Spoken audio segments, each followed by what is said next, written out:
So, I've realised recently that I've been looking at improvement completely wrong. By setting my target to be gold, I have been measuring my improvement by my rank and not my overall gameplay. Let me explain.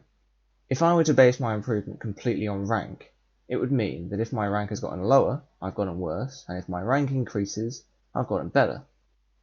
In principle, this sounds fine, but imagine if I got carried by a couple of people because I got lucky with my random teammates. My rank would have improved, but my gameplay won't have. So, it begs the question, what do I actually measure? And it's a good question, and one that doesn't have a perfect answer. So the obvious one would be KD.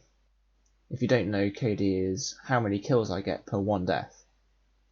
So KD is a good measurement, as it shows you how good quite a lot of things are. A player with good positioning, crosshair placement, game sense, etc. will have a higher KD than somebody who is bad at those things. However, Siege isn't all about kills.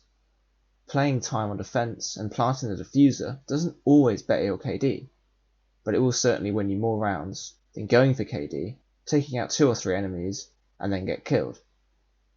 Luckily, there is a measurement called cost, which you can find on Ubisoft Stats tracker.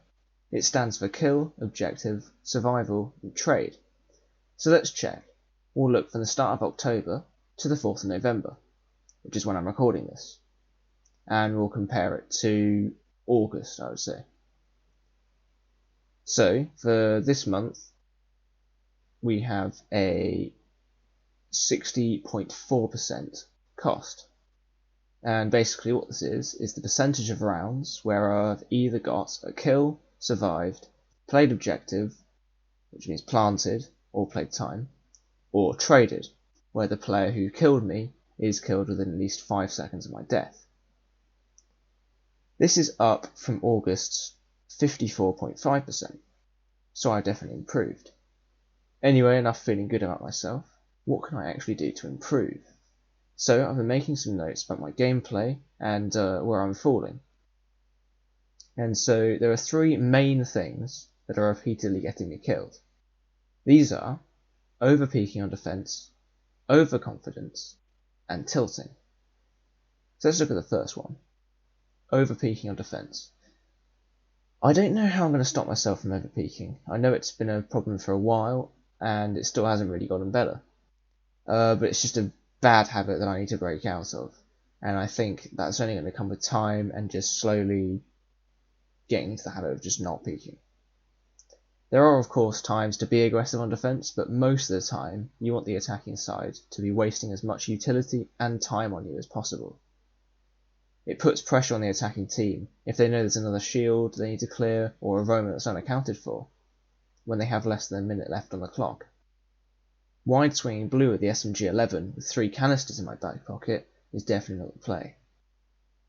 This leads nicely to overconfidence, which is pretty closely intertwined with over-peaking on defense. I'm sure we're all guilty of this at some point. You see a little 4v1 appear on your screen, you get excited. Everyone gets kill greedy and wants that sweet, sweet free KD boost, and then BAM! You're in a very losable 2v1. And this happened to me on Bank just last game. We were all feeling pretty good about ourselves. My teammates got a couple of nice shots off and killed 2, leaving us in a 3v1. The game was ours. And unfortunately, I ran into sight, having no idea where this last guy was, and died. I gave the call where he was, but this is bronze and no one knew where he was. And we ended up losing the round, and they brought it back to overtime, and we had to play a few more rounds in order to win at 5-4. And I literally still had a drone in janitors, it wasn't even far away. I could have easily droned that guy out, been slow and methodical, and we had over 50 seconds on the clock. And the final thing I'm going to talk about is tilt. Tilt is originally a poker term used to describe the state in which a person becomes emotionally involved with the game they're playing. And this usually happens when they lose a large amount of money and they start playing aggressively to try and get it back. So in Siege, this is the same. Becoming angry at the game when it's not going your way. I'm terrible at this. If I make a bad play, I become really annoyed at myself and try to sort of make up for that bad play. by trying to do a big impact roam or play super aggressive, and this, more often than not, leads to another careless play, leading to a lovely tilt cycle. So there's a couple of ways to reduce the effects of tilts, and for this week I'm going to try a few of them out and see which ones I find most effective. There's a link in the description to a site called onwinning.com where you'll find a list of tactics I'm going to use to limit the amount of games I throw due to tilts. So that is my goals for the next week, maybe 2. Always play methodically if possible, even when there's only one guy left. Stop over peeking on defense, and stop myself getting caught in that tilt cycle. I hope you enjoyed, and I'll see you in the next one.